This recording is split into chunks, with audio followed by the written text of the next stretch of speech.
Hey, everybody. Welcome to Mr. Hobbs's Gamerhood. As always, I am your host, Jason Hobbs, and I'm the GM again. Sometimes I won't be, but today I am. We're trying something a little different today. This is the first session, actually, I guess the session 0 of the basic fantasy role-playing game. I think what I'm going to do is introduce the players, and then we'll talk about what we're doing here. So we'll start on my right. Go ahead, Zach. You want to say, you can just say like who you are, whatever you want to say about yourself and who you're playing. Well, my name's Zach, and I'm going to be playing Bastion, a human fighter who is looking for knighthood and atonement. Cool. First time playing basic fantasy or joining your group, so I'm looking forward to it. Is Bastion, the image that you used, is that an actor? I have no idea. Portrait you found. I was looking for a fighter with chainmail, and that's what I came up with. It kind of looks like Tony Hogard. I don't know if you know who that is, but anyway. All right, Thaddeus. Thaddeus Moore. I am playing Bloon Tarmal, a human fighter of the South Fork Tarmals, a impoverished knight household. That is, he's the third son of little importance and has been sent to the world with his uncle's axe and shield and his wits. I just realized Todd isn't here. All right, Bird, why don't you go ahead and I'll look for Todd. You'll look for Todd, huh? Yeah, my name's John Bird, and I'm playing an elvish mage from the Elven Row. I guess they're high elves. He's currently has a bit of wanderlust going on and investigating the areas. Awesome. That leaves Edwin. Edwin is not only the map shower, he's also a player. Hey, I am Edwin. I am playing Chris, a sailor who was on a ship coming from Ravenstone. The ship got attacked, and Chris has ended up in Slate Home, broke, and looking to figure out eventually how to get home or somewhere better. Awesome. I haven't found Todd yet, but let's say that I'll just talk about the game. All right, so we're playing this basic fantasy RPG by Chris Gonnerman. I don't know how old this game is, but this one says 2006 on the cover. It's considered one of the very early OSR games. In the book, it actually says that it's 3.5 inspired, but with more of an old school flavor. Did you guys see that? Did you look at that or no? Yes. Busy looking at the signatures. I thought that was pretty interesting that it says it's a D20. It says D20 SRD version 3.5, but it definitely feels like an old school role playing game to me. Very similar to BX, with just a few differences like ascending AC and race and class. I would say. Any of you guys have anything? What do you think about that? Sounds a lot like Swords and Wizardry. Yeah. Well, yeah, but this feels, I don't know, it just kind of feels even more basic than Swords and Wizardry, maybe. Did you look at the book very closely or not really? Just a little bit. Like I said, this is the first time playing it, and I read the book probably 2 or 3 years ago, but never got a chance to play it. And so when you brought it up, it's like, oh yeah, I own that. let's give it a try. Nice. Edwin, you got anything to add? No, I've played it, and I don't remember thinking much about it one way or the other. Played fine. It does have the 5 saving throws. It's more classic. It says Swords and Wizardry only has the 1. So I guess that's one of the differences, but there's not a ton really. Thaddeus, anything to add? Is this an OSR game, Thaddeus? Javelins are found in the weapons supplement. And actually, a quick note, I do like how instead of packing the book full of optional rules, they kept it very stripped down, and they chose to go the route. And this is all free, by the way, if anyone watching doesn't know. I liked how they just did little 1-2-page supplements, and you can mix and match them however you want. I thought that was a very good idea from a design standpoint. Very elegant. it is strongly modular. I would agree with that. So that's pretty cool. And one of the reasons that I decided, I've never played it before, and I've also had it on my shelf for so long that I had forgotten that I had it. I had I got it off of Amazon, and it came with 2 rule books and I don't know, 3 of the adventure type things, including Morgan's Fort, which we're using. And one of my friends, another podcaster from the OSR Anchorites, was saying he wanted to run it, and he was talking about it. And I was like, man, I feel like running a mini campaign, and why not use this? And so I just kind of asked some people, and you guys were like, yeah. We also have 2 other players, Craig Brasco and Todd McGowan, who are going to play. Craig is busy checking his wife's plumbing, and Todd McGowan is I have no idea. He's just AWOL. I was joking about his wife's plumbing. It is his house plumbing he's having issues with. But anyhow, Colin said he's running, and he is in England, and he is running it face-to-face with his group. And I thought it would be cool to run my own game online with people, and with the same basic rules in the same setting, the Westernlands campaign. This is what the book looks like. It's called Morgan's Fort, the Westernlands campaign, and see what the differences were, and then talk about them on our respective podcasts. So far, you guys fell onto the... Edwin, you said the same thing that I did. I originally wanted to call this Slat Home. Oh, but you said Slate Home as opposed to Slate Home. That's just kind of a weird word, isn't it? It reminds me of Blue Home. Except they got an E on the end of that. That makes it easier for me somehow. I don't know why. Maybe, yeah. So the actual, we're going to start our game in Slate Home. And so when the guys made their characters, I asked them to do answer 3 questions. And this is not very OSR. No. It's pretty story game. Like the last thing. Huh? I'll shut my mouth, Dungeon Master. No, you can talk. You guys can talk as much as you want. Well, Story Master, I felt that choosing for another character was both story gamey and kind of fun. Like, I initially turned my nose up at it, as I told you, and then I was like, okay, well, not what I would have picked for myself, but that's how we grow, right? Yeah, and some people may not like that. I mean, like I was saying to someone else that I kind of maybe felt like a bait and switch for some of you guys, because you're like, oh, I'm playing this OSR game with this guy, and now he's tossing all this story game stuff at us. So here's the 3 questions. Why would your character be in Slate Home? What is your character's bond to one other character not already bonded? And what is a truth about one other character not yet given a truth?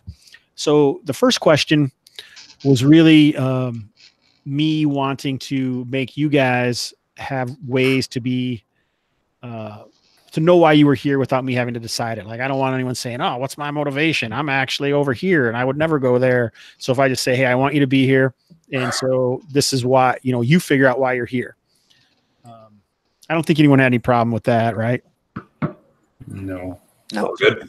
Yeah, and I had pretty much given you guys all the information about the setting that I knew, which were these a few of the names on this map that we were going to use this map, and just a paragraph about a little bit about the cultures, kind of, but very, very basically. And when I read these things, I was like, man, there's not a lot of information here, which to me is good, but could be bad, because if you want this to be a complete setting, it's not necessarily going to be that. It's very, very vanilla, but it has some interesting things that I don't know if I've seen a lot of before. So when we get into the second 2 questions, this is really when we got into the people saying, what in the heck is going on here? And I don't blame you. I think there's times that I say the same thing, and especially if you're not necessarily prepared for them. But I think some of the guys really got into it, and some of you guys didn't, and that's totally fine, and I totally respect any of that. So the second question: what is your character's bond to one other character not already bonded? It's kind of a weird way to put that question, but all I'm really trying to say is, how are you attached to one other character in the group? And that's why it says someone not already bonded. So you just couldn't. Not like all 3 you could pick one guy, or each person's gonna have to pick somebody different, basically. And the bond term is kind of weird, but I think it is taken straight out of Dungeon World, really, and it could be almost anything. you're kind of doing a couple things. You're choosing another character to have your character attached to in your background, so to speak. But you're also able to make some facts about the setting. So like if your bond was, I once saved, my character saved Krill from slavers. There. Now we've said that you guys knew each other in your past and you were attacked by slavers somehow and you saved him. That's like something that you could do. Do you guys want to talk about your bonds now, or do you want to go over them? Have we like written them down somewhere, or I didn't do anything with this yet? I haven't done Some people did. Some people did, and they can Let's change start them. with the ones that are. Let's start with the ones that exist, so that we know who we can't bond to. Okay. We got to know which molecular sites are full and which ones are still available. I like that. So one guy who isn't also here and I haven't mentioned is Larry Hout. He has a game tonight and he won't be joining us until session 2, which is in a few weeks. So he did answer some of this here. He says, I'll read it off we have a MeWe group. First he said, is this Dungeon World? But then he said he traveled to Slate home because he's converting from the Church of Ta to the Church of Ta Reformed, which was one of the little tidbits in there that the people, the Urds, the main empire, have their theology or whatever is the Church of Ta, which I kind of, reckon to be Christianity, which I'm assuming all of you guys did as well. Is that accurate? Pretty much. Yeah, kind of just how the church acts, maybe. And they even mentioned that it's kind of grown huge and it's into some kind of like turned almost to decadence and really interested in gold and getting its own power. So like maybe not necessarily Holy Roman Empire, but kind of in some ways. And then the Reformation or the Reformist Church of Ta is the guys who are going the other way. Who knows anything about history and would know what that is? Friends, right? Martin Luther. Yeah, I thought it would be Martin Luther and his decrees. Even before Martin Luther, right? Wasn't there some people like the Franciscans or no? Weren't the Franciscans a monastic order? Yeah. I don't know. I just know the word. I've heard the word before when people talk about it. Yeah, I mean, I think they were a Catholic-ish. I think the Franciscans kind of took the whole vow of poverty a little more seriously than the rest of the church, but I could be backwards on that. That's what I thought too. I think they're more of the monks that isolated themselves from everyone else. Right. Your image of black robes and isolated and probably spending their time writing and brewing beer is very Franciscan. Yes. It's gonna be awesome when somebody invents a tool where 7 people who are sitting at a computer can actually look this stuff up. Yeah, one of these days we're just gonna know. If only they had a handheld device that would give you that information. Okay, so the Franciscans wouldn't be right because the Reformists or the Reformations of the Church of Ta they basically pledge themselves to go around and help people, but they also seem more interested in poverty. It's not totality that's not all of the change in the religions, because there's also supposedly a big church in Slate home of the Church of Ta Reformed, which I kind of find interesting. The thing I like about some of the stuff is there's a lot of conflicting groups in the little bit that they have, and I like to breed conflict because I never know what the players are going to be most interested in, and so the more stuff that's available for them to latch onto, then the easier it is that they don't necessarily have to make something up or whatever. Anyhow, Larry's character is a cleric. I think we know what his name is here. It must be Franklin. It would be kind of cheating, bonding to Larry, but it would be okay too, because actually, if I can cheat, well, you can't because he bonded to. Oh, well, you could because he truthed you. Yeah, that's probably okay. What I didn't write this, but I thought that kind of in the rules, it kind of felt like if he bonds you, you can't bond him because he was the one that had established the fact thing. No, I don't think so. Yeah, he did the fact. He truthed you. I'm calling it truthing. It's the verbiage on these. I mean, I read these and just like, this makes no sense to me. I know. Oh, well. That's why we're talking about poorly written. I would just completely rewrite all 3 of them so that in plain English and like truths and I don't know. It sounds very political to me. I'm sorry. All right, well, I won't bond with Larry then. Well, maybe. Let's see what happens. It's still up in the open. Let's finish what his bond is, or his thing. His number one was, so he's traveling to Slate home because he wants to convert. Yeah, he's converting, exactly, and so he wants to the church of the Reformed Church of Ta. His bond was looking for one of the group to relate to religiously for conversion or just conversation if that is rebuffed. So it's kind of a weak bond, really, but so he didn't choose who. But he didn't choose anyone. Yeah, he didn't choose anyone, and it doesn't really give us a lot. Does he like long walks on the beach too, or just conversation? Well, I think you guys would have to have conversations with Larry about his character. Well, we can truth him on that. We can actually just make that true if we want to. Someone could, yes. So the truth that he chose was someone here is wanted for heresy against the church, but who? And so I asked, which church? Is it the Reformed Church or the Church of Ta or the Church of Gods? But when I was talking to Zach earlier, he said he would be cool with that his character at this point possibly mistakenly committed heresy against the Church of Ta. There are no mistakes against the church. And we don't know what that is exactly, and we don't have to know at this point. So Bastian committed heresy. That's what we know. Well, that's something. Well, or at least he's been accused of it. We don't know that he actually did it. That is good too. That's a cool way to word a truth, because then it allows, the player to choose.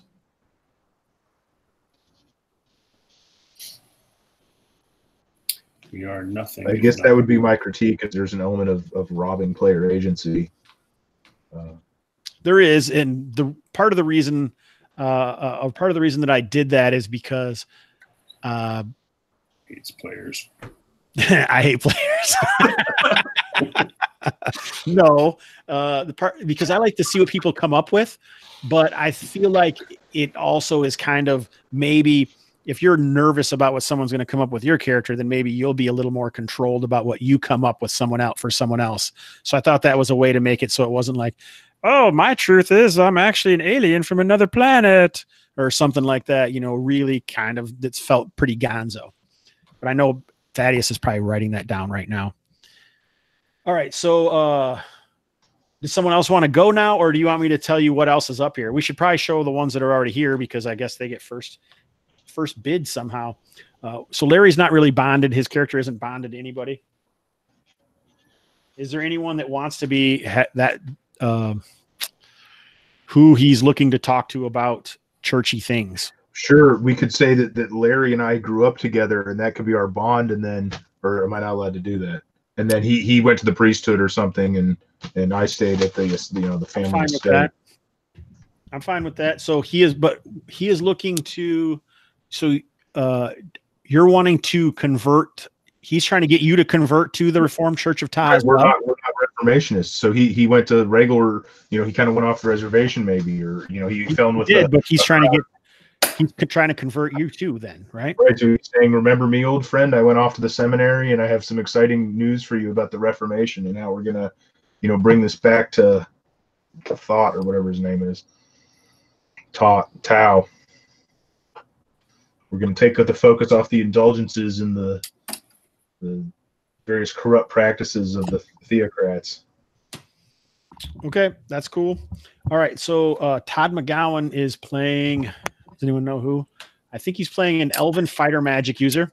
So this is a perfect example, people, of why I say elves are dumb and no one should ever have them in their campaigns, because everybody wants to make one. And why is that? Because they're all. So why do you want to take away the thing that everybody wants to do? Because they're all players. Yes. Yeah. Yes. Right. That's cool. I'm with you, Hobbs. Whole reason I'm playing Hyperborea. It's all humans. In name only. But see, so we have one of these people that chose one, and we're going to talk to Bird, and we're going to ask him why he chose an elf, the real reason. And I'm sure it's because he wanted to stick it to me. But all right, Arendur is Todd's character. Todd Arendur. So I made fun of Todd on my podcast today because because his bond was so weak. All right, so this is what he says. Oh no, it wasn't his bond, it was his motivation. So it's motivation, bond, truth. His motivation is looking for relief from his elven ennui. What's an ennui? Ennui is like basically he doesn't feel like doing anything. Yeah, he's over it. He's over He's everything. bored of life. He's really over He's it. like lazy. He's apathetic.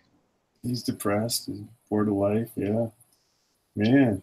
Because they live so long and just run out of energy.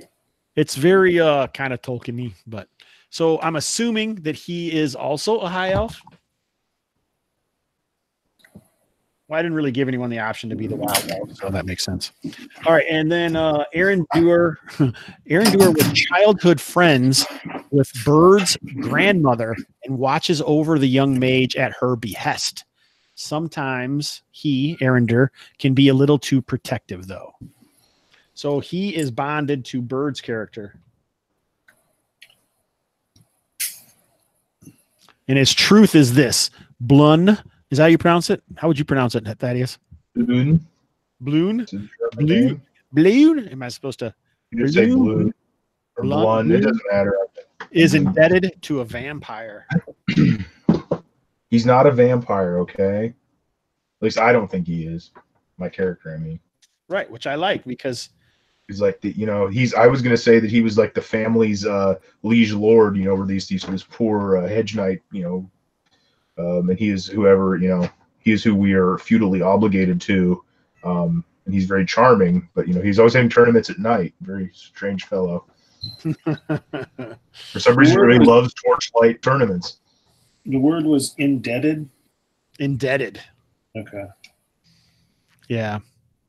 So that's cool. And I mean, and that adds some things. This is cool to me because I never would have came up with that. And unless we were like rolling on some table and that came out, I never would have done that. So I think that's really neat. All right. So the next one who wrote anything was Thaddeus Moore, the player of Blun. His motivation, he just writes treasure. Ooh, thank you for that. He's the third son, right? So he has the armor and shield that was given him and little else. But why did he come to Slatholm or Slateholm as opposed to going to Ravenstone? Or everybody knows if you're out seeking fellow cutthroats and mercenaries, this is the place to be. Well, Ravenstone actually seems a little more cutthroaty and mercenary. Maybe he got bad info. This is his first time off the family estate. So there are. So when we talk about this on the map, if you go up to the top right area is Ravenstone. So it seems like kind of more of a northern area because you can see that the trees are more coniferous and colder, I would say. And it seems like grabbing land there would be less. I don't know. You want to do that less than you would want to grab the land that's down here around Slatholm or Slateholm on the mainland. Well, I'm for treasure, not for land. Land is obligation and responsibility. Treasure is glorious. So maybe there is rumors that like Slatholm was built on an ancient city of some other sort of or city or town or something. So there are ruins that dot this lower southern mainland. So, and obviously those ruins must have some treasure, right? So that does add something. We can say that ruins with treasure abound near Slateholm. So it's obvious this is supposed to be pronounced Slateholm by its spelling. But to me, why would it be called Slateholm? Well, because there's a slate quarry nearby. I need chalk. You would think that, but I don't see any mountains. It's a swampy. The city is like built on islands, swampy area. It says it's a coastal swampland. Yeah, with the Church of Tau. Maybe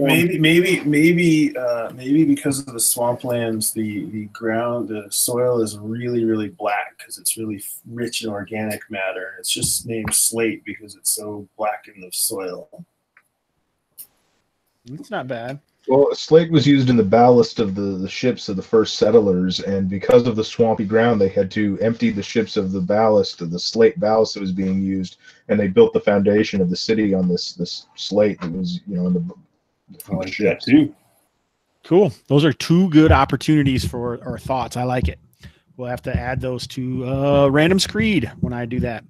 All right. So Thaddeus, does someone else want to talk about their motivation, or do we want to just finish up Thaddeus here?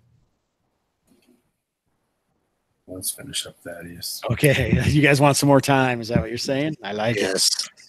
All right. So his bond says numbers and teamwork improve survivability in lethal confrontations. So how does this bond interact with one of the other characters? Well, I thought my bond was going to be with Larry, that we grew up on the same estate, and he left for the priesthood. Larry's bond is with you, and that bond is already taken. So now you have to take a bond with someone else. Then I would like to take a bond with the elf, and we have been on some adventures together. We've been on done some ruin delving. Which elf? The other elf's not. Bird's elf is already taken. Right. The only elf left. Well, there's two other lefts. Todd has an elf, and Craig has an elf. Brasco has an elf. That Brasco's elf, because we are free. He is my friend of steady blade and ready wit, a boon companion and battle brother. So it's interesting that you are from there and you have an elf from Avonroe as a steady companion. Danger makes for easy friendship, does it not? In the sting of battle, even a knife-eared bastard like Brasco's character becomes a battle brother. Racist. Oh my God, speciest. I say it as a term of endearment. Aldrath, you just liked it because he's got Gary's picture.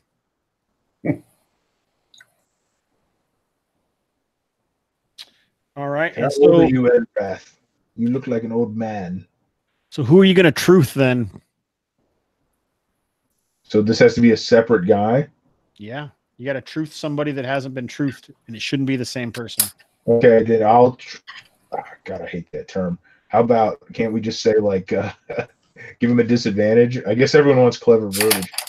I feel like such a bastard. All right, we'll say Edwin is a convict of some, or a convict of some sort, or perhaps an escaped slave. I don't know, but he maybe he committed a crime, maybe he didn't, and he's on the run. There's bounty hunters after him. All right, Krith is on the run.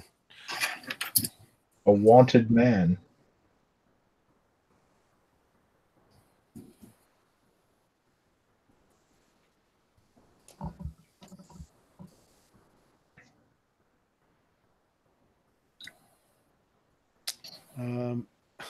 I don't know why he's sending me messages right now.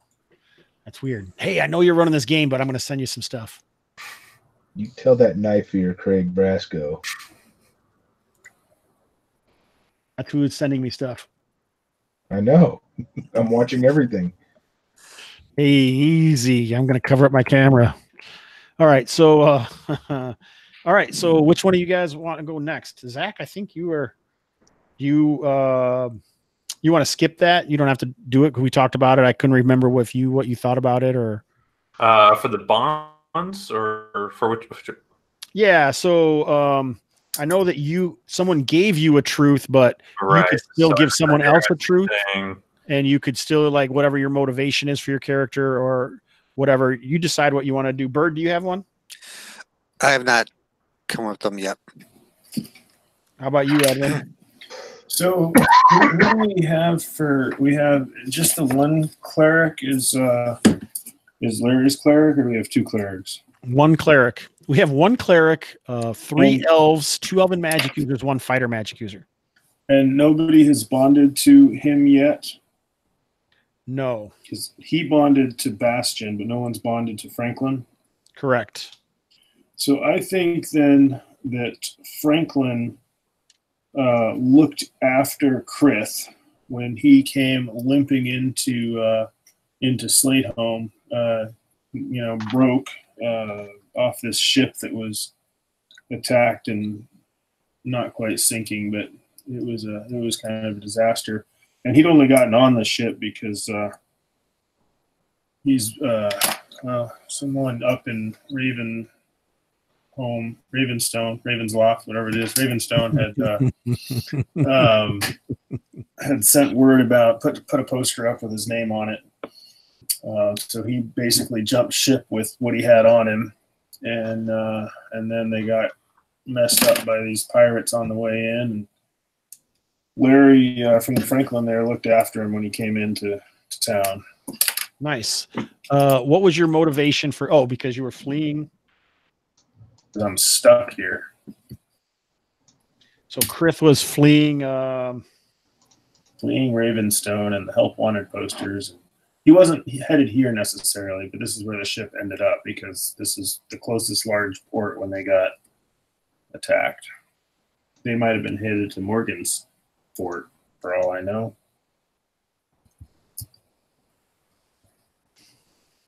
All right. So do you want to truth anybody?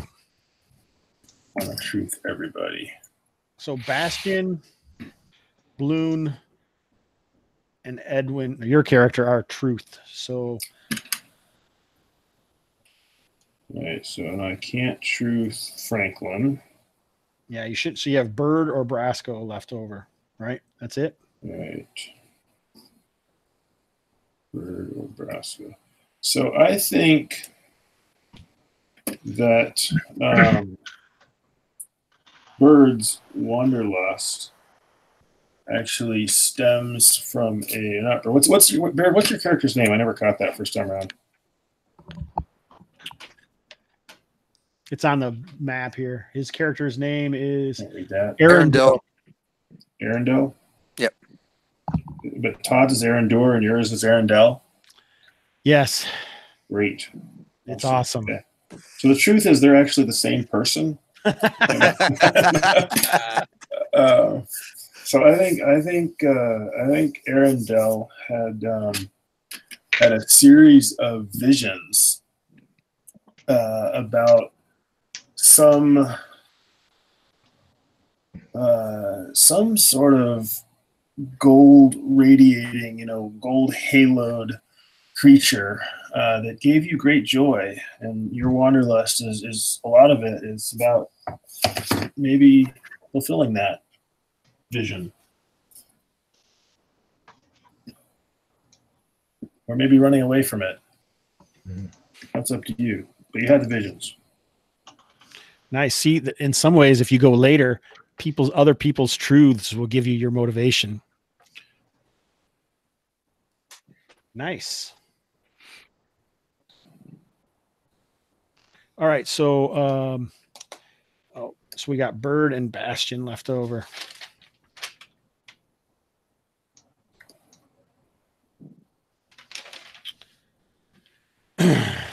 So Bird, do you have a bond with anybody? Not really. And if you guys don't want to do this right now, you don't have to choose this right now. This can be something you come up with later. It's fine too. Yeah, I'm trying to think of the bonds I'd have. Okay. It's more than something that's just simple and lame. That's fine. Same.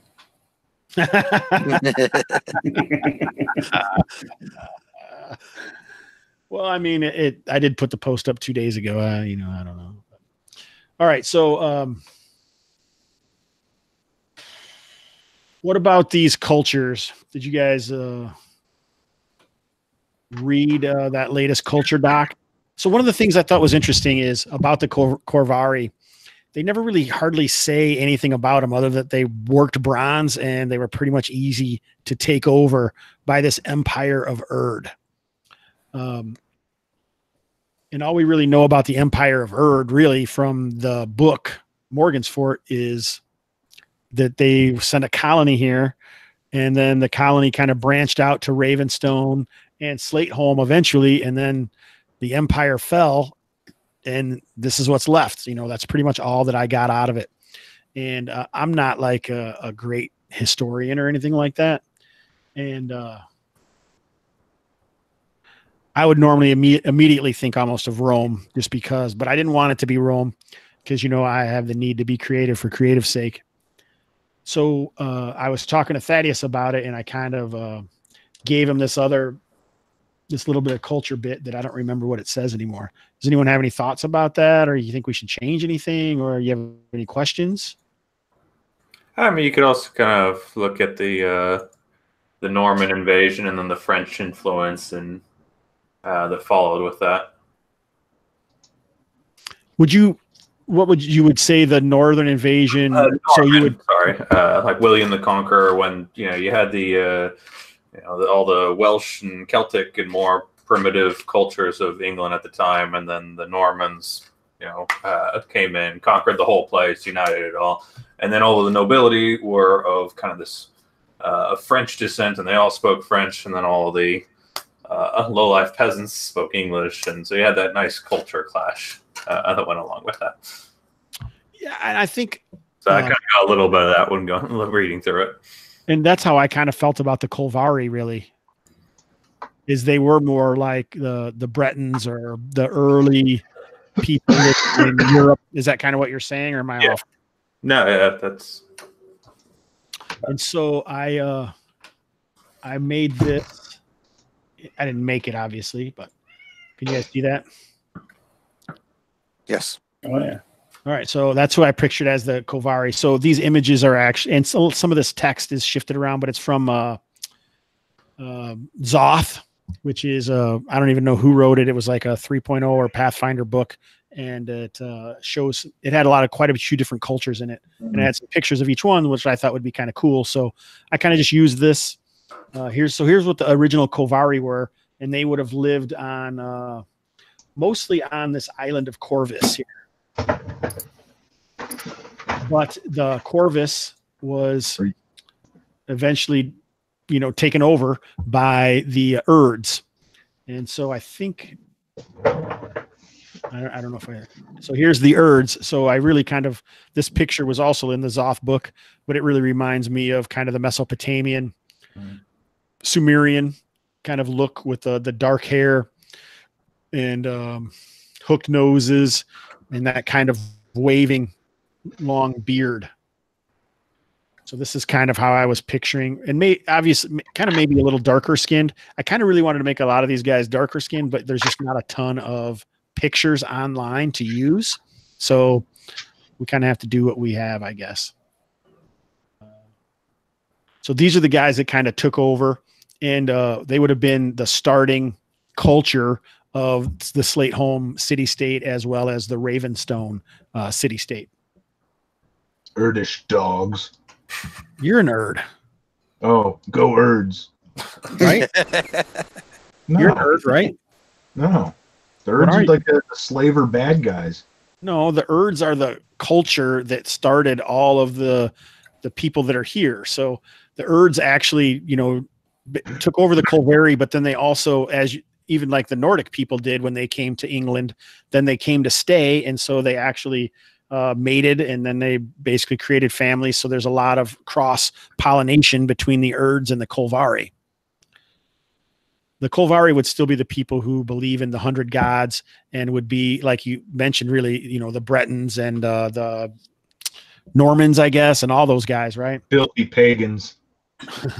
Yes, but they don't really have too many of them because this island of Corvus isn't that large. So it wouldn't have taken a long time. We're talking generations have passed since the empire fell and the colonies first came.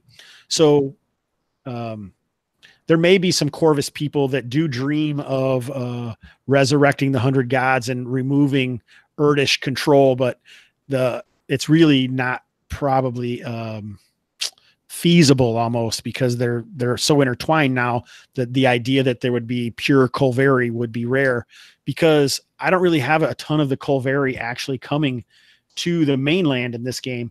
There probably were some Colvari along the western edge here, like maybe they fled, when the Urds came, or when the Urd control started and they realized it was coming.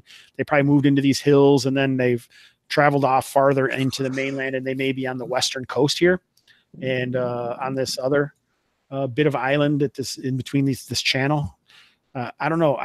What do you guys think about that? Is that what you would think, or how do you think it would work? Edwin, you got anything to add? I have nothing. You're just like, I don't care. Why are we even talking about this, right? I'm waiting to learn about the world through exploration. Oh, this is too much, huh? Well, it seems to me like you should not for you. It's fine. No, I don't mean that. I mean, like, if you want to, if that's, we're setting the world up, that's great, and I'm going to enjoy it. All right. Well, I've not thought about it. Okay, good. Anyone else have anything you want to add? Bird, Zach, Thaddeus? No? You guys all feel the same way, don't you? I got a good sense. We got a bit of a conflict between these two cultures, and then we got the conflict between the church and the Reformation, and then the, more pagan style 100 old gods that you got there. So that kind of gives good stuff. Yeah, a good amount for us to latch on to. There's also this between the city states, you have Ravenstone in the north that still practices slavery and is the main provider of slaves to the Urds. And the Urds themselves have a little bit of conflict because you have the nobility, which only had so much land there unless they send their, third and fourth sons over to the mainland, Slateholm, to gather more lands. And what they call the Emerald Barons, who are this bourgeois who have grown to power in Novatia through their emerald mines, which they hold a very strong grasp on the worth of through basically hoarding what they have and only letting little bits out. So that also is something that exists. So let's look at Slateholm then.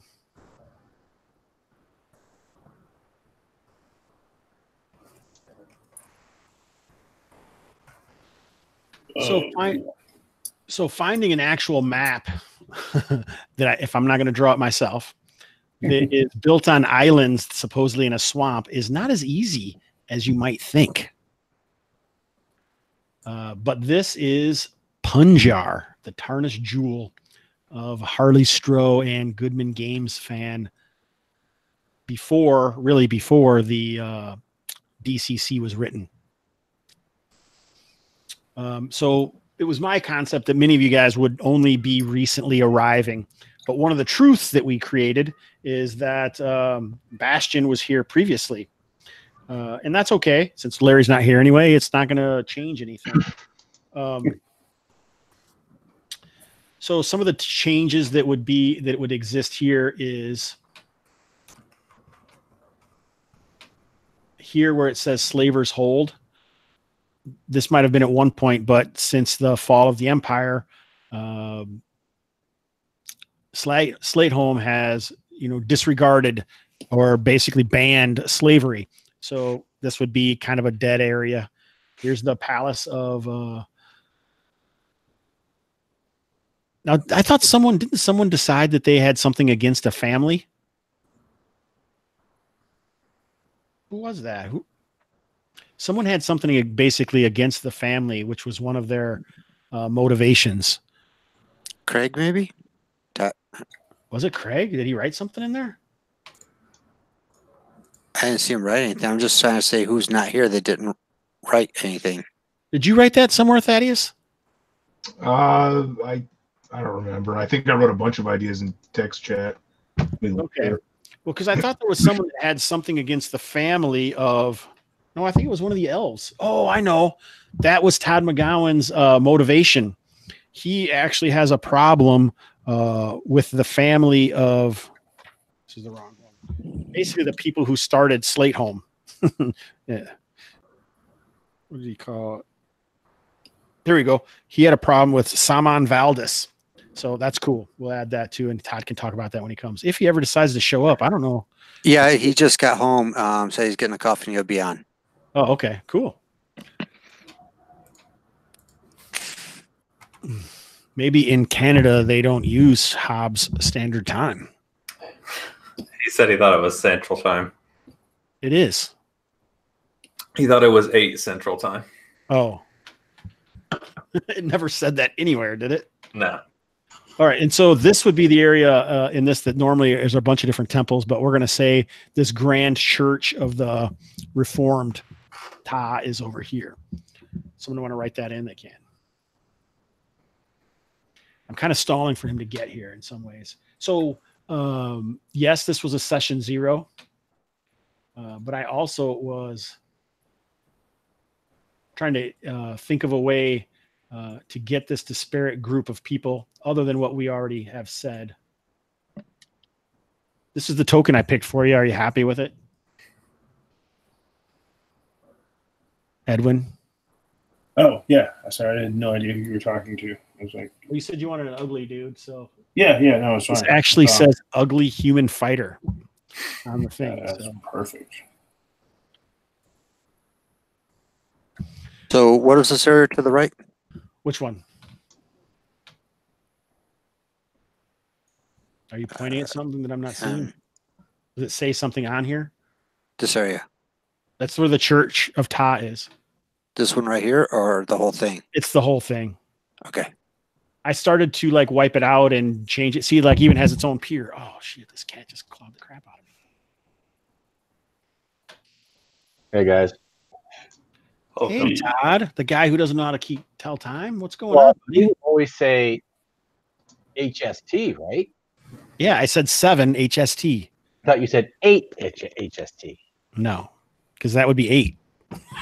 I had originally said 6:30, but some people wanted it to be later, and so we changed it to 7. Anyway, where are you at? Oh, you just like have a hand with some dice in it. Cool. Well, are you in the roll 20? Yeah. Yeah, I'm on the roll 20. Yeah, I'll go there. All right. Well, hey everybody, Todd's here. I wonder if he realizes. Yeah, he had to like agree to being online. So welcome, Todd McGowan. Thanks for having me. Thanks for being on time. It's what I do. So you've got to you're actually pretty lucky. Everyone else here is wishing that they had also came an hour later. Oh, are they dead or dying? No one's dead or dying. We were doing character generation. Oh. And talking about the bonds and all of that stuff. All right.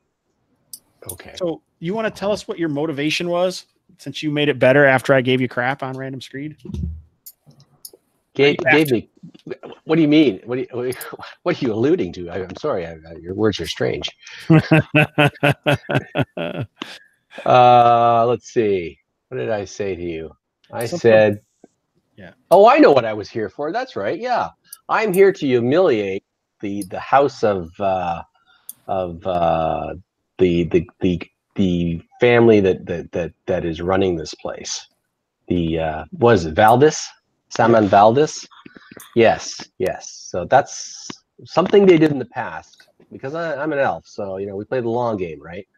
So yeah, and so he's here to humiliate this family somehow, some way. And I'm not sure yet why that is, but we'll figure it out as I go on, I guess.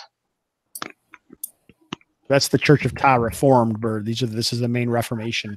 The main Church of Ta is back on Corvus in the city of Beth. It's like a holy city, just for the Church of Ta.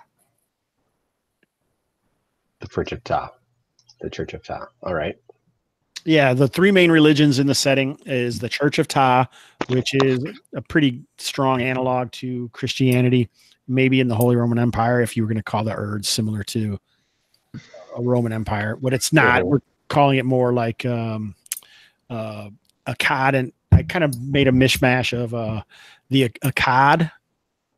Akkadian Empire from Mesopotamia and the Ottoman Empire. I've kind of combined the two, and you're gonna just have to watch the first hour of the video, man. I'm gonna have to now. I know. All right, so and most of the stuff is in the culture doc and all those things. So this is the city. This is Slate Home, where you guys all are. I don't feel too bad about the compass rose being all crooked and showing which way north is, because obviously the artist of this had the same problem. here's some things that you guys know about this. So most of the stuff is going to be just as it says. The Palace of the Overlord is where the leader of Slateholm lives. The souk is kind of a large marketplace,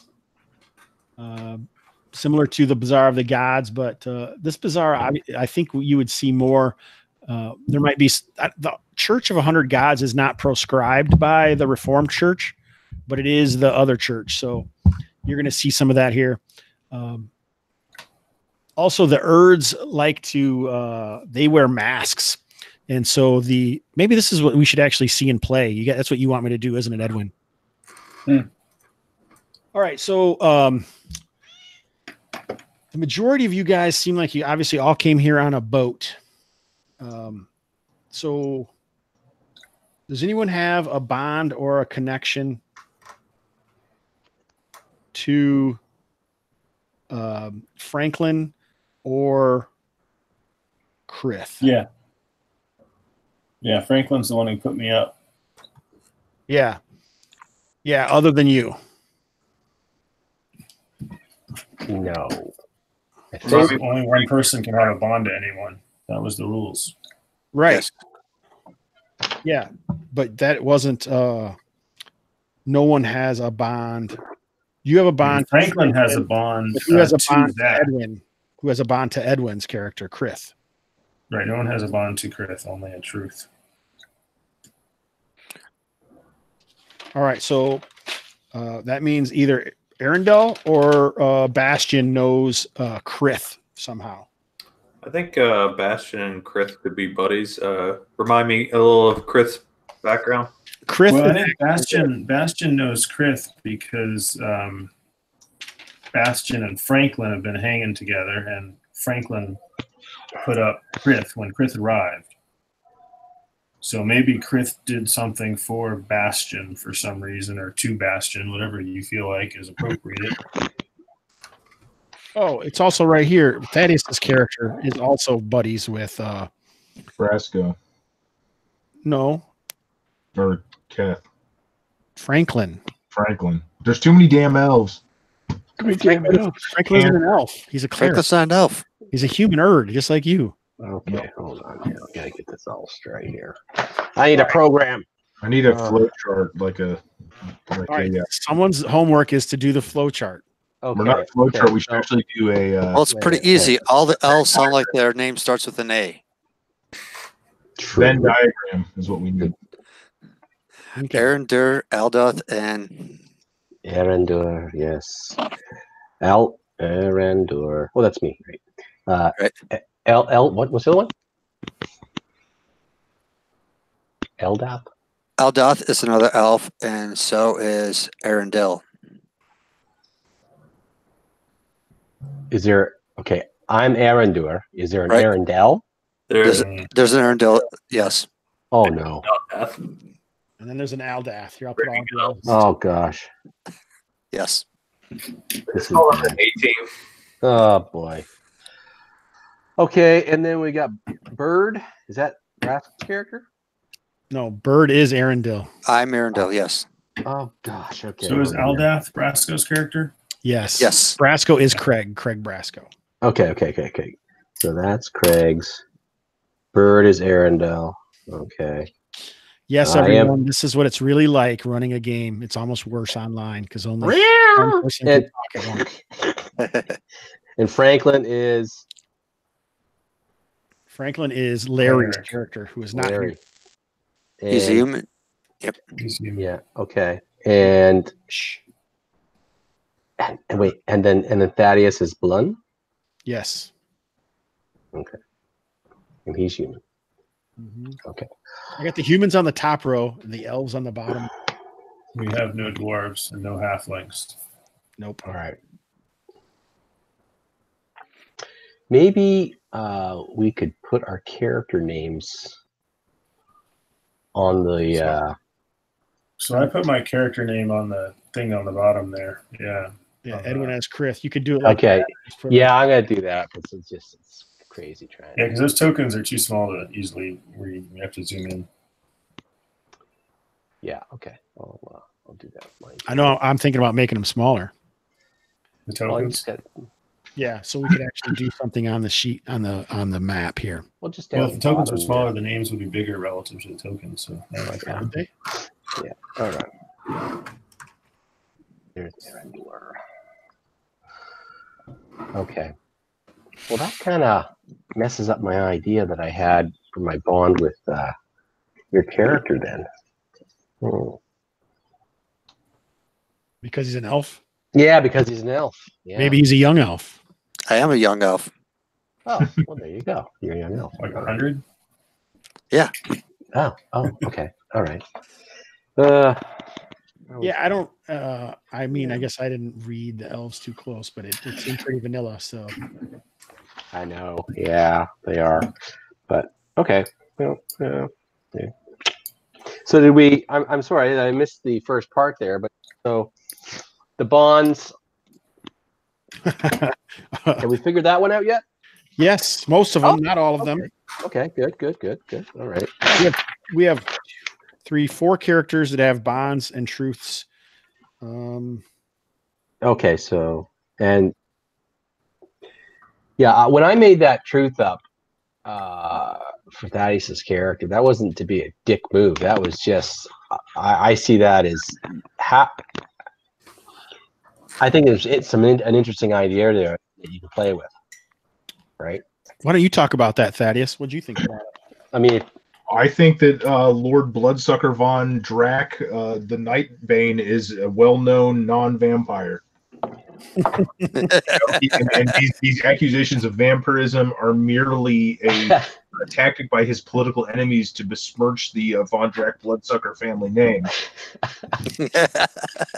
And the Tarmals will always stand behind their liege lord against these pretenders and haters. that's right. See, stakers are going to stake, Yeah.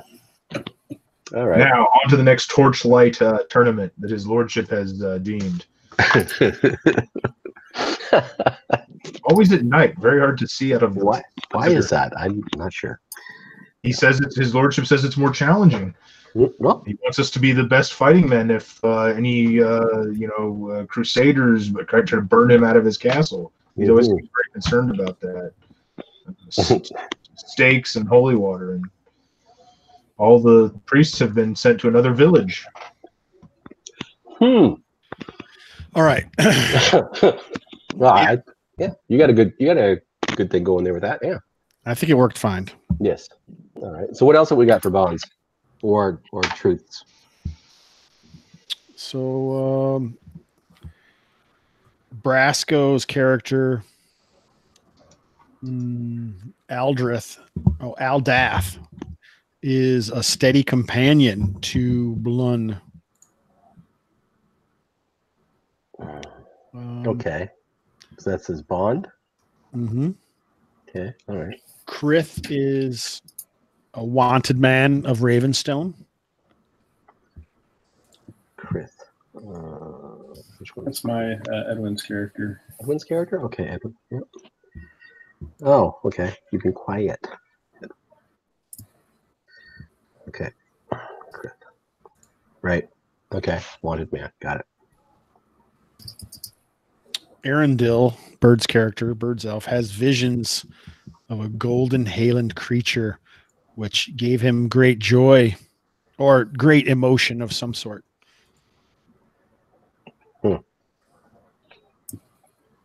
Okay. Bastion was committed or was at least accused of heresy. Who was? Sorry? Bastion. Yep. One of the humans on the top row there. Okay, wait. Oh, blue tokens. I see. Bastion, Zach is Bastion. Okay. Did I miss that one? All right. Got it. Do you think Bastion's part of is he just like a random mudblood up there in on Corvus, or because you said he enough. figured he was kind of a lesser son of a house, so not gonna be in any kind of rights or nobility on his own. Had to go out and make his own way on things. I was thinking maybe since Krith is wanted, maybe Bastion helped him get out of a situation by kind of pretending that he was his squire or something like that for ducking away from Ravenstone. Okay, sounds good. So he's more of a up there in the Ravenstone area. Yeah. So that's interesting to know. He made up pretty good with the money and stuff, so I figure he comes from something of a bit of a background. Oh, so you were on the same boat with me that got attacked in the sea, and we got dumped in here with, and then Franklin took us up. That sounds good. Yeah. I'm by it. So I was your fake squire. That's how you smuggled me out of. Basically, you smuggled me out of. Nice. So yeah. That's cool with you. That's perfect. That's a perfect bond right there, actually, because Krith doesn't have a bond yet, right? Yeah. So Bastion. Hey, Richard, you gotta put in a good word with me for the cleric guy if you get friends with him. Yeah. So your bond was smuggled Krith from Ravenstone.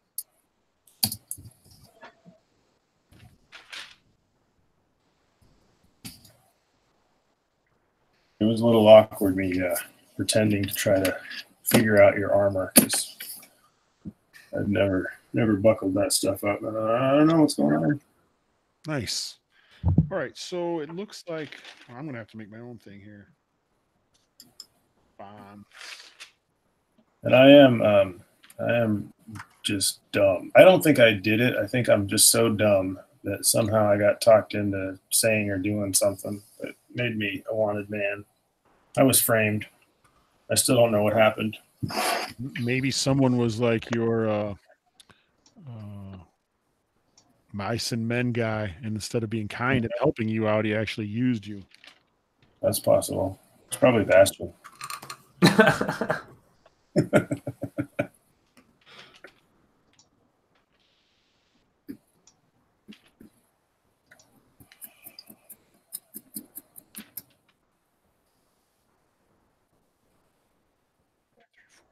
So we have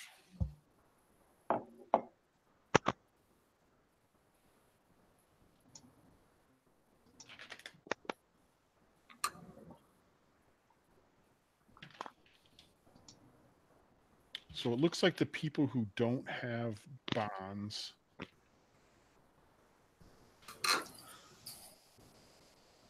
we have 7 guys here. Yeah, all right. So the only people who don't have bonds yet are Todd's character, right? Right. Aaron. Hmm? Oh, I You thought I haven't was. been bonded yet, and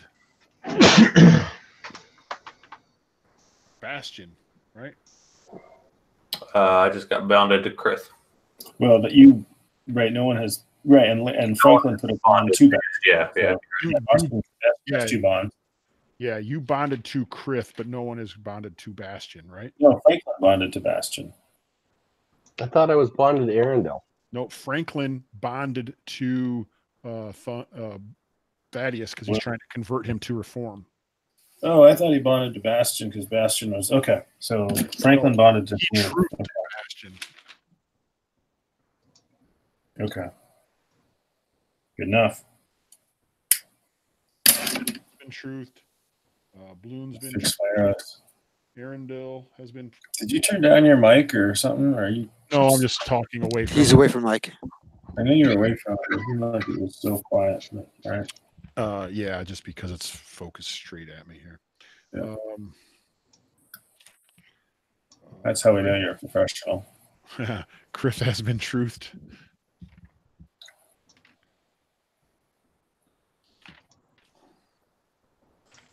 Has Franklin been truthed yet? No. I have not been truthed yet either. Franklin has not been truthed, and nor has Arendelle. Has Al Dap been truthed yet? No. Okay, so the people who haven't done a truth are Brasco, Bird, and Bastion. Brass was not here. Right. Yeah, I know. So he's gonna have to get whoever he can get. So Excuse me.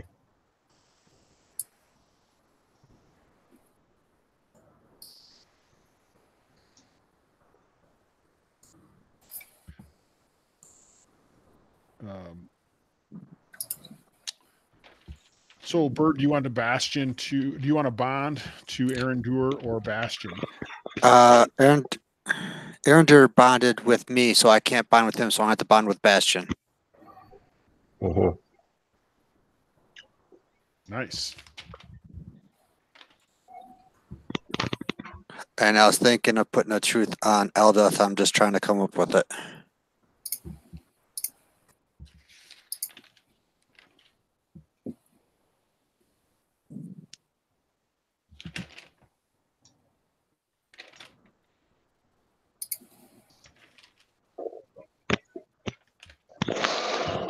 Yeah. All that leaves is Zach and Brasco to truth something. Hey, this worked pretty good. I can't believe it. It's done. Sure. Awesome. All right, so I would guess you guys. We'll say that you happened upon. So one of the exports that Slatholm is known for, or Slateholm, is these fire-resistant trees. So up the river, you must have like some mills and a bunch of lumberjacks that aren't necessarily in town. And some of the threats that exist in the woods around the area. If we go back to the main map here, I didn't make a 6 mile hex yet map. I'm going to, I just haven't yet. So these are 24-mile hexes here, which is pretty crazy.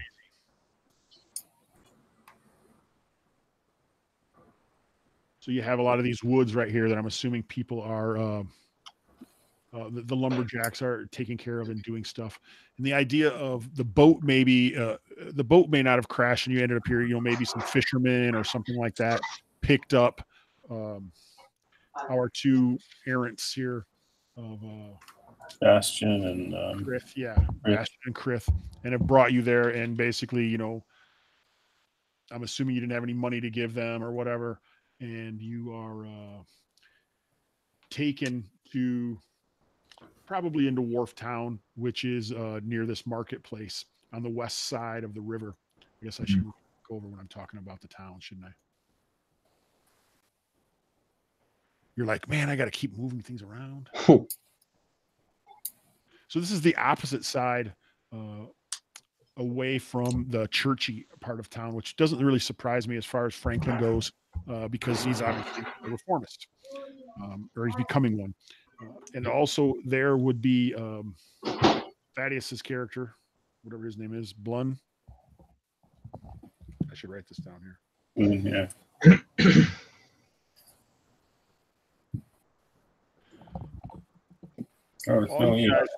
What's that? All you guys through your various connections are together when the captain of the ship, he said that, they weren't fishermen that picked you up. They were actually a merchant vessel, the Coin Purse. And he never said exactly what he had, but he seemed pretty proud of it. And when you guys are hanging out in, probably like some sort of flop house or something, basically the captain. The merchant ship that picked us up was called the Coin Purse, and the captain was proud of his cargo or proud of his ship? Both. Both, okay. Hobbs, your voice sounds very deep to me. Yeah, you like it? No, are you normal. You're like that guy in the Avengers movie when he's making his voice sound deep when he's talking to Thor. This is Jason Paul. I'm sorry. Like Christian Star-Lord. Bale and all the Batmans. Oh, yeah. Got the point you couldn't understand what he was saying in those movies. I don't know. I think there might be something funky about it because I have been picked up at weird pitching before. I don't know why it's doing that. Something funky. Something funky. All right. I'm looking what this guy's name is.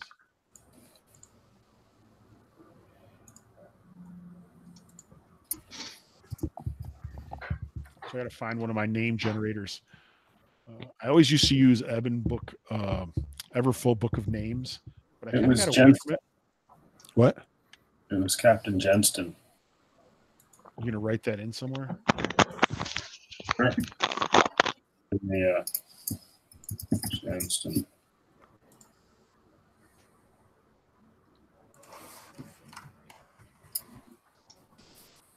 Oh, I see. I'm up a ways. Is it bad distorted? Is it getting better or? Yeah.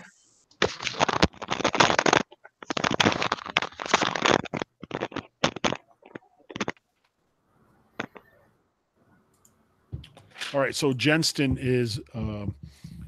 He says he's ruined and his people have left, and he has no one to turn to but you hoodlums that got a free ride on his ship, the coin purse, because all of his stuff has been stolen. What? Your ship was stolen too? No, the ship wasn't stolen, but his goods were stolen. Oh. After he came in before? Yes. By like the government? Was this sort of a tax dodge thing? They were impounded? Because that would help bring our anti-government elf into the story. I'm just saying. All the people should be here through their various connections. But you guys are the ones that he's it's possible that everyone was actually on the ship except the people who were here before you guys, apparently.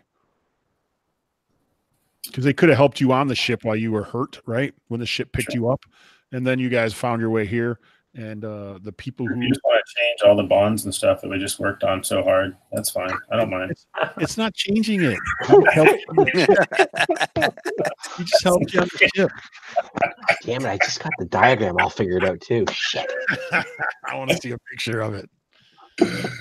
All right, here, I have to take this sweatshirt off. So everyone take a break and I'll set the scene here again. Okay. Okay. Laughing about. Huh?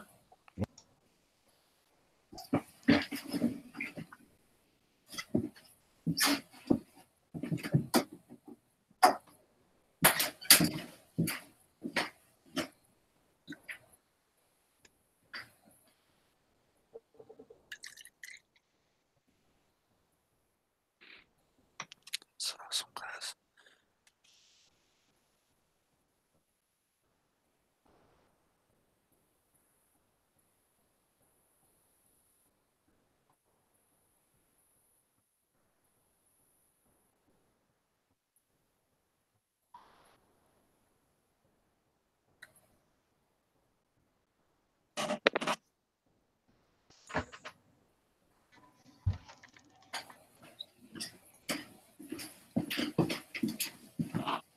Is Jason there? He's not there, is he?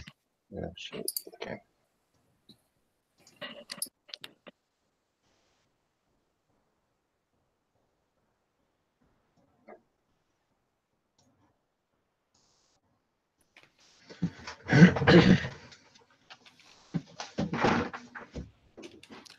Is that you, Thaddeus? I can still hear you.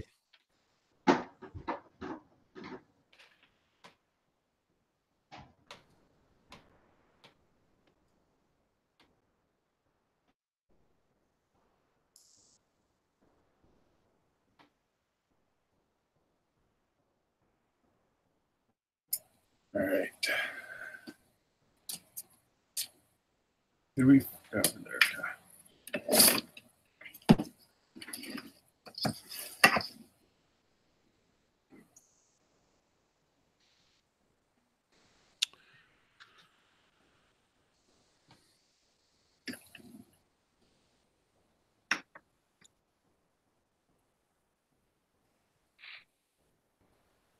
Are we waiting for something? No, I didn't know if you were here. I didn't see you. I guess I'm waiting for Thaddeus and Todd. Zach's back. That seems nice of us.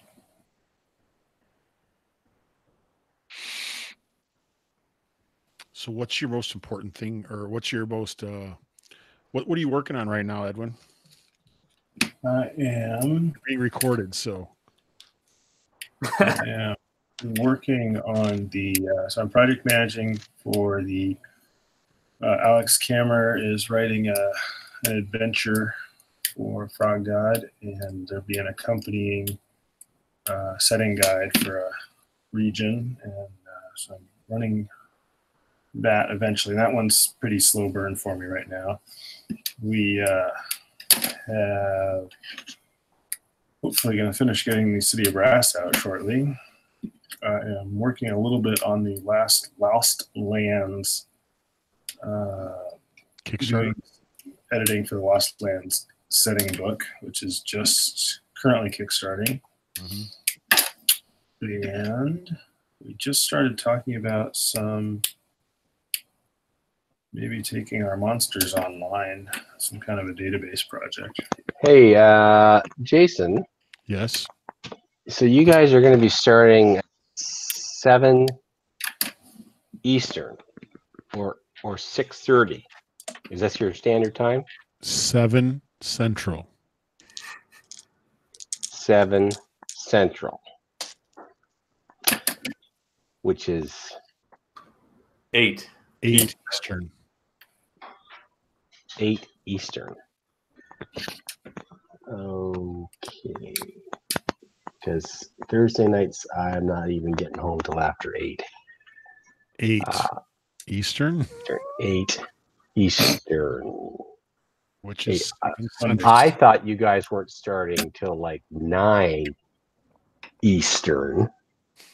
So that's why I thought I could do this, but I'm not going to be able to do this because of the timing, because we go to the YMCA on Thursday nights. Oh So my God, Todd.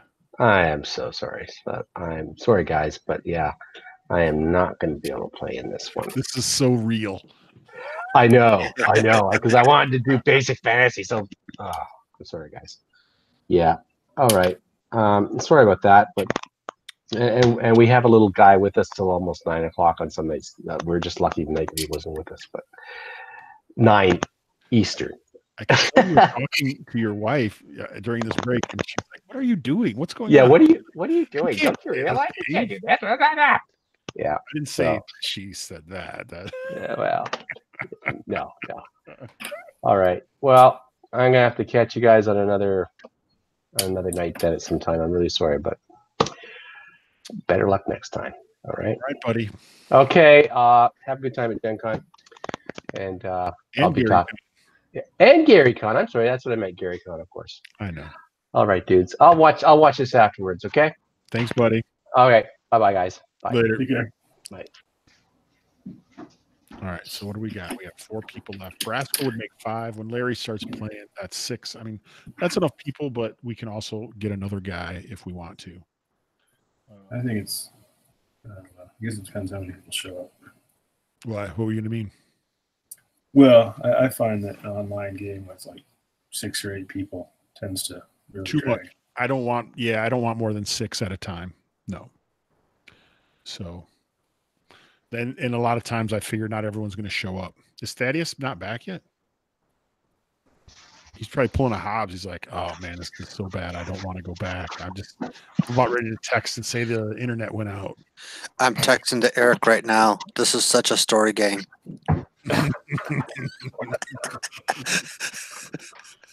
Often friends of the Forge. All right, so really, all I was going to do is set the scene and kind of give you guys what the first thing is, and basically, it's a mystery, and what happened to Captain Jenston's goods. So,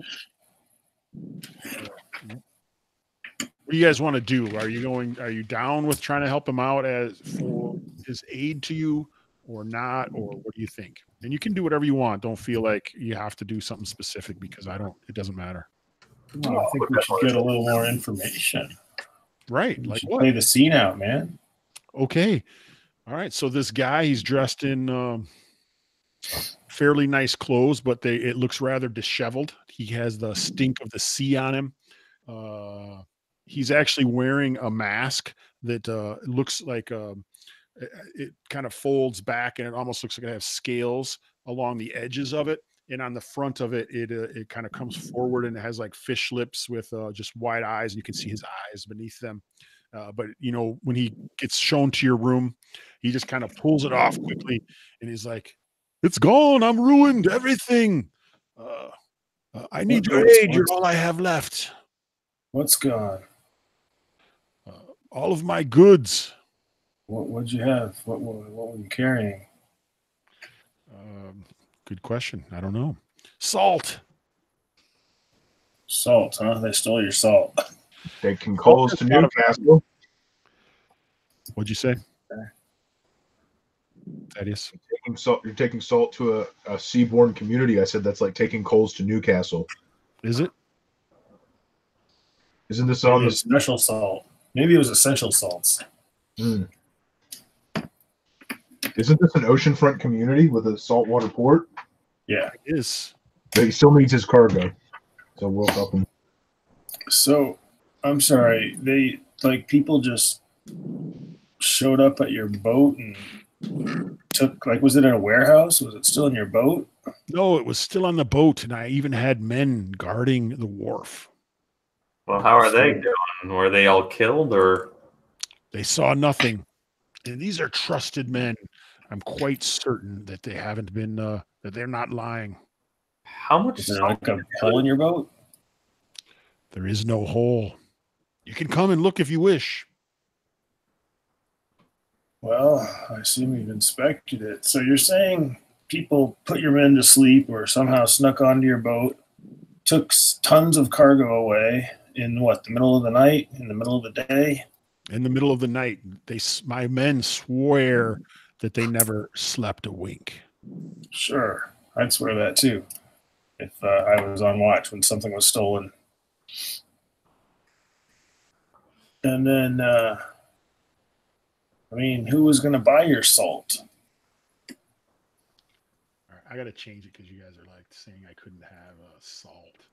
You got to talk into your mic too, man. We can't hear you. Well, I didn't want to talk too loudly because it's me explaining that I made a mistake. So I didn't want to do that.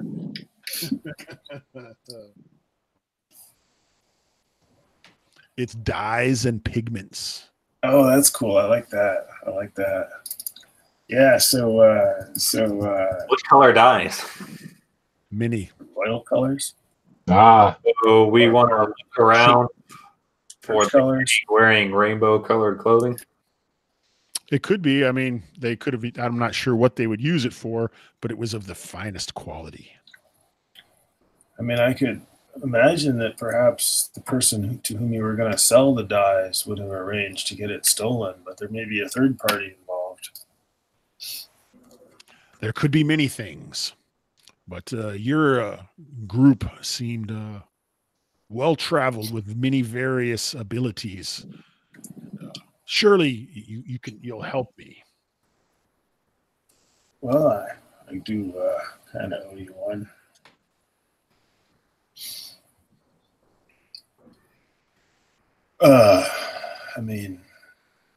Yeah, I guess if we could describe the boxes, how crates, how big, how much, what colors, how do we know it's yours? What does your mark look like? Is it stamped with anything? Yeah, it's stamped with a diamond with a J in the center. Nice. And are we talking, how many crates are we talking?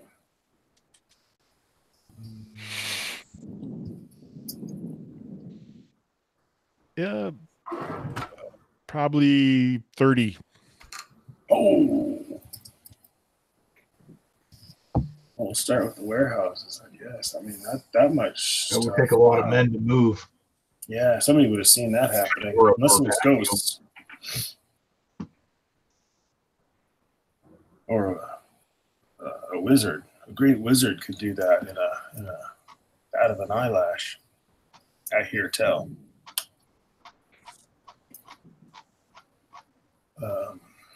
Phew. So it looks like Is it being ransomed? Jenston makes the sign of ward against evil. Obviously, his Corvari blood showing when you mention magic.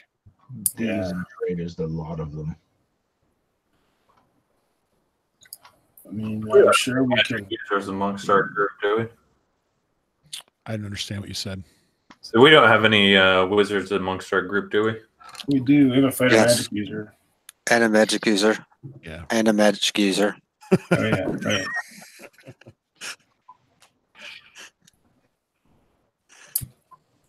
Which is good.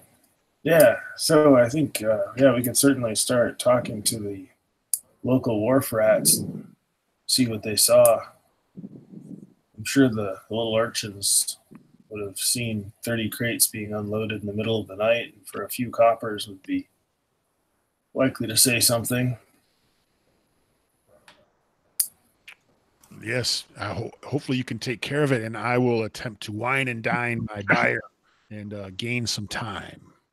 Well, not only gain some time, but see if your buyer was the one who stole your goods. Oh, a great idea. I will. So, yeah, I'll meet you here in 3 days. Okay.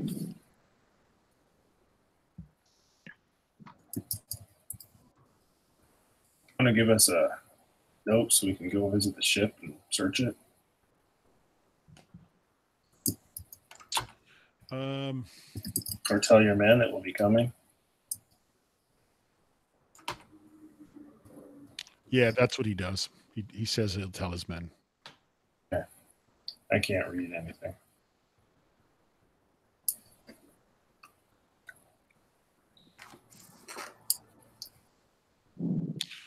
All right. Well, So, what's your guys' plans to try and figure out this theft on the coin purse? Do you have a plan, Zach? You have anything you want to add plan-wise? Well, no. I mean, I think the first thing we want to do is kind of canvass the piers and see. You're talking about a lot of dyes and stuff. So if anyone has spotted anybody carrying this boxes with, you said it was a diamond with an I on it, or J. a J on it. Okay. Look around for that. Nice. Bird. Second. Thaddeus. Those wharf rats will, a few hot joints of meat will warm their bellies and loosen their tongues. Anything else, Edwin? We must also speak to the local dyers guild and see if anyone is offering up cheap dyes. Perhaps trying to move stuff fast. cheap dyes, or if there's some kind of a religious celebration coming up where they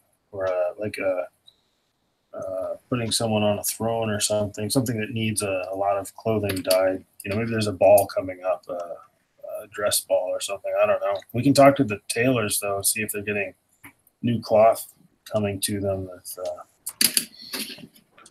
freshly dyed soon. I mean, it'll be a few days from that, but start talking around, hit the market. Yeah. Anything else you want to add, Bird? No, I think doing the pursuit with the dice, that's kind of where I was leaning with as well. All right. Is there anything else we need to do before we meet up next week?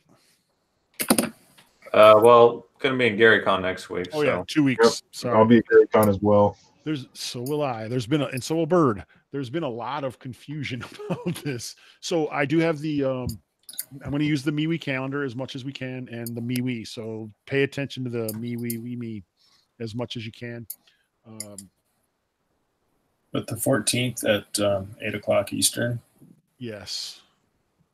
Sounds good. And 7 then the o'clock plan Central. is to go the 21st, because then Larry would be able to play, and then it'll be every other week after that. Okay. I might not make the 21st. I'll see. That's fine. It's okay to miss some games. So yeah. And then every other week after that. Okay. Yeah, that's the plan. Is everyone okay with that? I am. Like I say, I'm hoping 10 to 12 sessions, but we'll see. Cool. It's really gonna, after this, it's gonna be a lot of player agency to see which way you go, and so you don't always know how long the story is going to be. I also wanted to ask you guys another question, I guess, about experience. So I don't know how well you can experience a game system by only playing like first or second level, and that's probably all that you would really get to if we use the regular experience, which you normally would do in a OSR game, right? So my idea is most likely I kind of wanted to split it up into maybe 3 different segments, and then we use milestone. So like maybe we'll go up a level or 2, and there'll be maybe some time gap in between the different story segments, but they'll still be related. And then we can maybe, play first, third, and fifth level or something like that. So, you can maybe, or we could even do it differently if you wanted to. So think about that maybe. Does anyone have any initial thoughts? Sounds fun. I think we're likely to, it seems like in general, the whole goal of experience points as a rule is to get people to do stuff. I think we're likely to do stuff anyway. Yeah. So. And I think like my biggest concern about doing that would be, one guy's playing a human thief who would go up very quickly.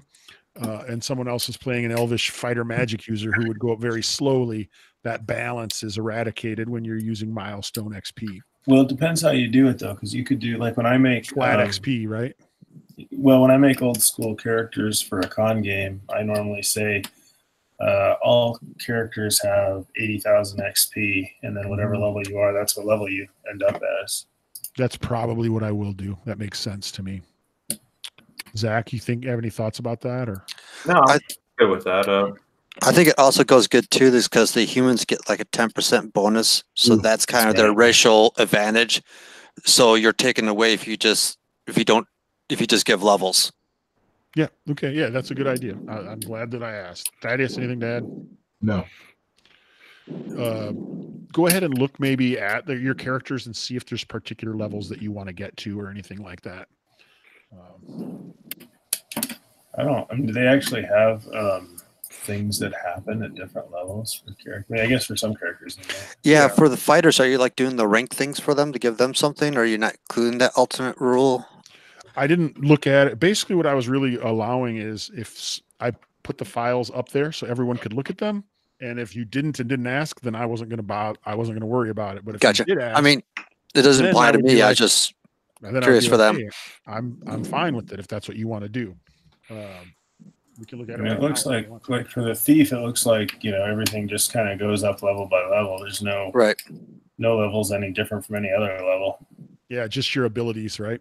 Yeah, abilities and hit points. Yeah, there's nothing. We're going to allow, and your saving throws will get better. We're going to allow you to spend your points however you want to. So we're going to use that optional rule. I think there's more optional rules in there. What the heck? Did I close? Oh, here it is.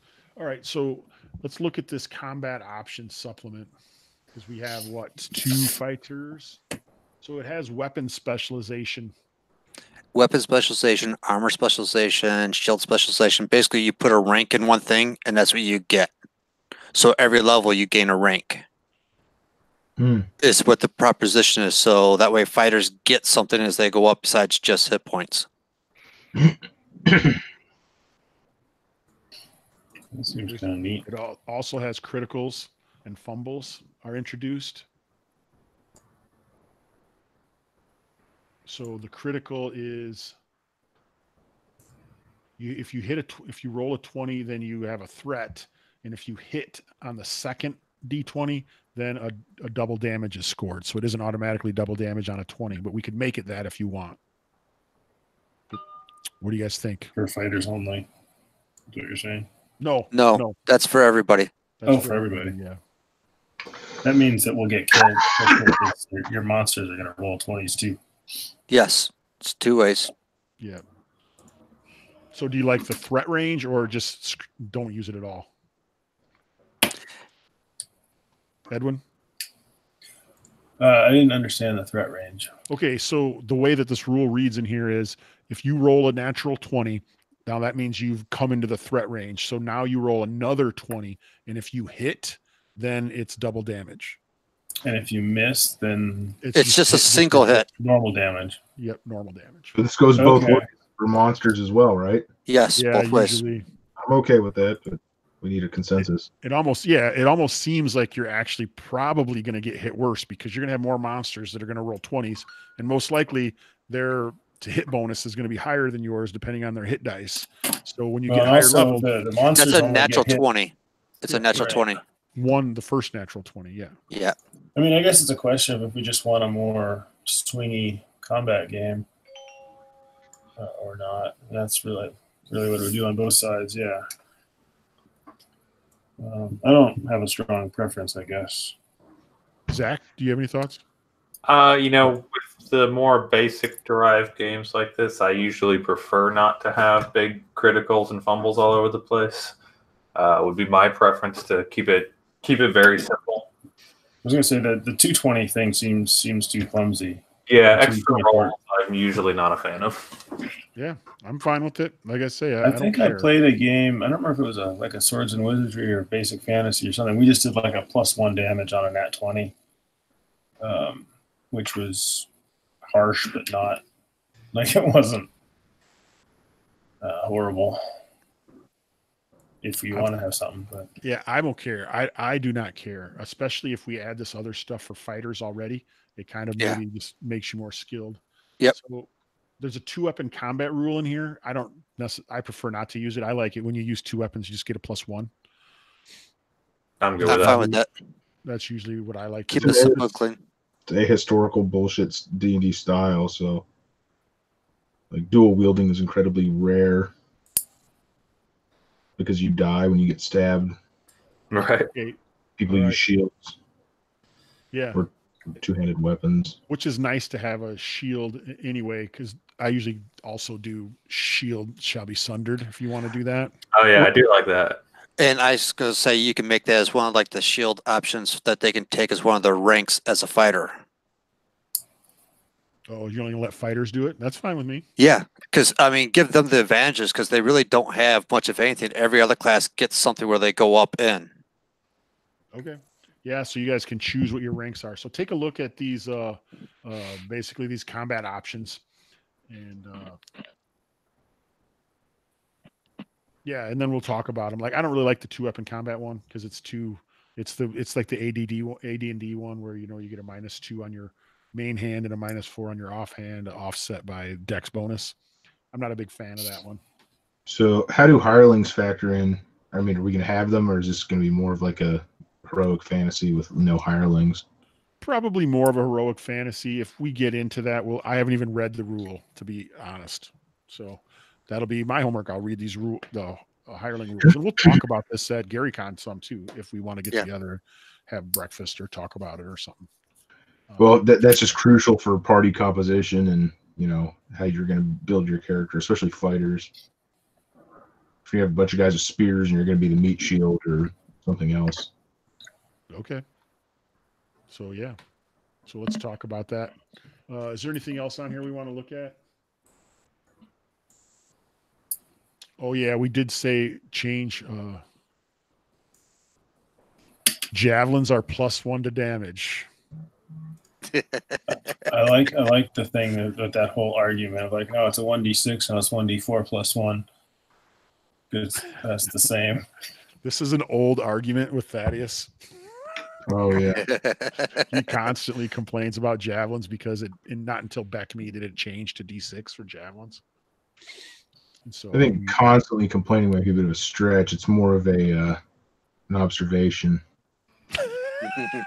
just a bum to pick. Everyone has their bugbears, right? Yeah, mine bugbears actually bugbears. All right, so this And elves and halflings and not really gnomes. bugbears. I don't have a problem with bugbears though. But has there ever been a drawing of a bugbear that really seems buggy? Wow. No, that's weird. All right, so anything else that we want to cover quick? No. Here, I thought you were going to ask me about my elf choice now. Oh yeah, that's a good thing for us to cover, Bird. Why did you pick an elf, Bird? Let's see. How many decades has it been since you offered elves? Decades. Decades. That's not the only reason, is it? Yeah. But haven't you played elves in like Forlorn Shores and other games as No. well? No. This is the first elf I made in probably 2 decades. I'm gonna have to go back and check the notes on John Bird character choice. I rolled the elf randomly for Keep of the Borderlands. Okay, that's what I thought.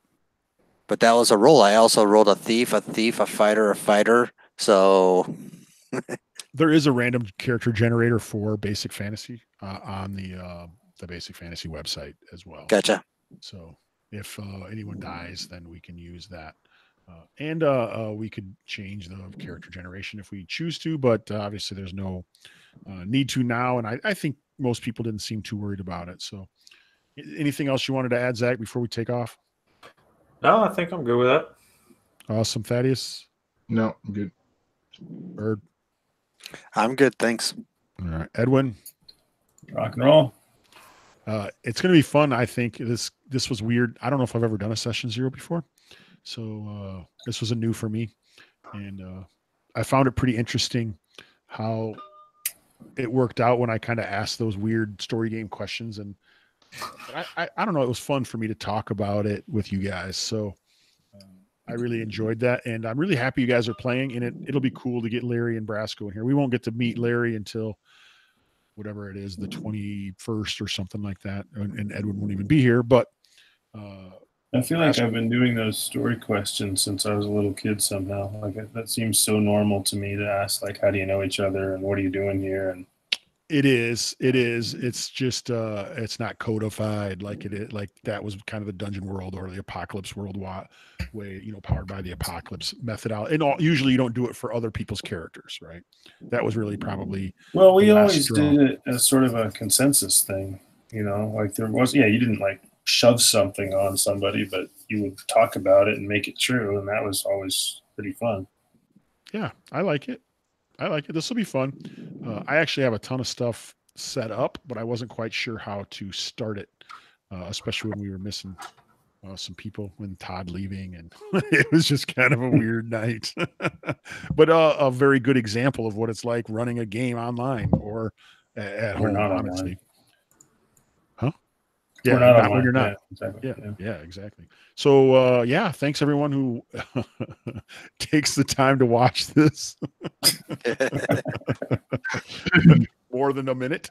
And I appreciate it. So, does anyone want to say how to get a hold? We'll do that some other time. All right. Anyway, we'll see you in 2 weeks after GaryCon. And it's better to burn out than to fade away.